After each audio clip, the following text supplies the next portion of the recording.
Welcome to the interview for the John's play, named Cosi. My name is Alex Flores. I'm the managing editor of Woroni, and these guys are the actors. How are you guys? Well, not too bad, Alex. Thanks for asking. Not too bad. Dusty. Yeah, nice. Dusty. Friday morning. Well, I've got some questions here. I'm not gonna lie, I haven't really read them, but I think we should be fine. Right. So, firstly, what do you love most about the play Cosi? I'll field this one, Alex. The thing that I like most about the play is that it's very succinct, very funny, very clever script. Also, the characters are rather plump, fleshed out characters. So they've been very fun to play and to explore. Yeah. And plump. Some oddballs in there.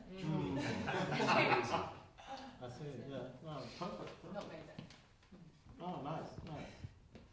Well, I mean, why do you think that people should actually come see it? Why is it worth their time? Just kissing. Where do we start? Let's hook up. Swearing. There it Nice is. swearing. Fire. Some great fights. Fantastic fights. Open flame.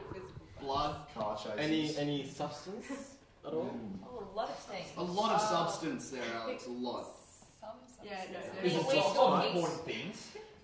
we're talking gender roles, war, politics. Yeah. It covers love, essentially everything You just in the build world. on that. It is set in the 70s, time of Vietnam War in Australia. Free love. About free love and how society was reacting to that. Right.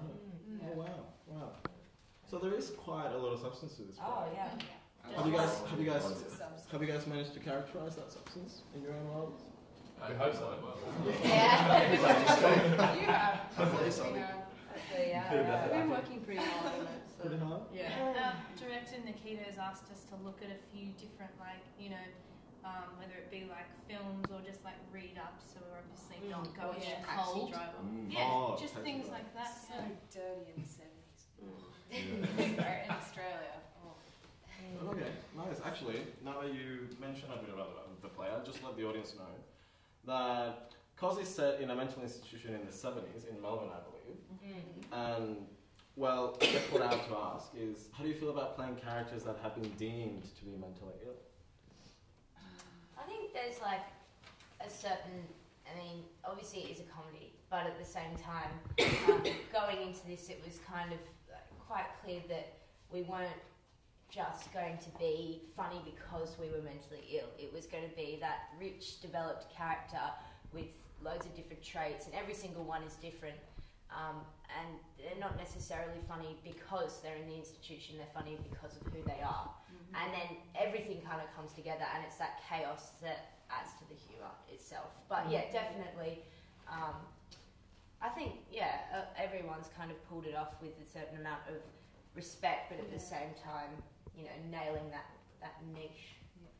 Yeah, the respect part is important because we haven't been given a lot about what our characters are or what they're like. But for example, my character, we've said, has OCD tendencies, and then you don't really want to ham that up or to be disrespectful, like Caitlin mentioned. So you've got to be careful and make sure it's You get sort of one line about your character.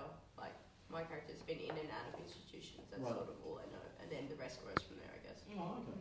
Right. It's interesting because the jokes themselves, some of them are one-liners that you can get really funny, but there's also a lot of background to those one-liners, so you can get the jokes sort of twice.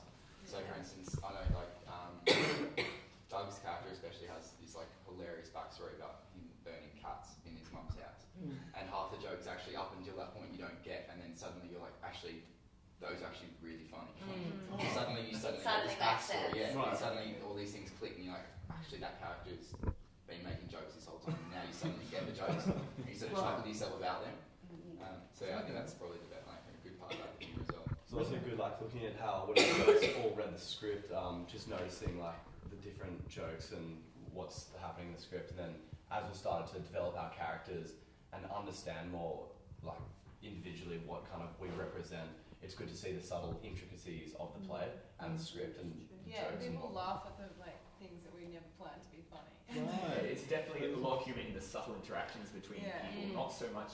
Like, there's a lot of humour in the words, but just the ways you talk to people, things you don't say, especially. Yeah, big time.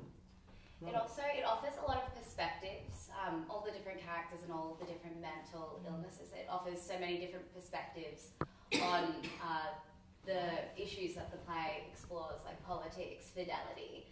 It offers a lot of perspectives, and I know Sam and my character, we don't really approve of the mental patients, and that's also something really interesting that was looked at, like in the 70s.